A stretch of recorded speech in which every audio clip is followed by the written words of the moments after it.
आजचा दिवस हा देशाच्या इतिहासामध्ये एक ऐतिहासिक दिवस म्हणून अनेक ठिकाणी साजरा केला जातो। ज्या वेळेला या देशातल्या विशेषतः या मराठी मुलखामध्ये सर्वसामान्य माणूस परकीयांच्या दडपणाखाली सापडलेला होता, स्वत्व आहे का नाही अशा प्रकारची स्थिती निर्माण झाली होती आणि या काळामध्ये त्यांच्यामधलं सत्व जागे करून त्यांना पुन्हा उभं करण्याच्या संबंधीच्या ऐतिहासिक कामगिरी शिवछत्रपतींनी केली।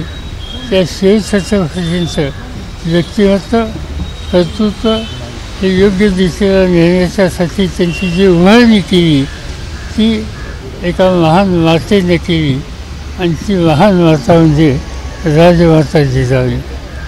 जीवनामध्ये शेवटी माणसं घडवली जातात हे कर्तृत्वान मातेच्या संस्कारामधून आणि याचं उत्कृष्ट उदाहरण शिवछत्रपती आणि राजमाता जिजाऊ त्यांना नमन करण्याच्यासाठी या ठिकाणी आलो।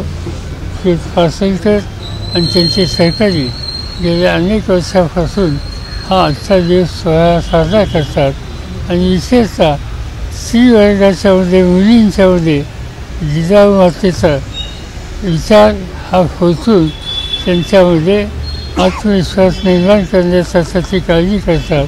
त्यांचं मी अभिनंदन करतो, जिजाऊ मातेच्या समोर नतमस्तक होतो आणि आपली गरज आहे। एबीपी माझा, उघडा डोळे बघा नीट।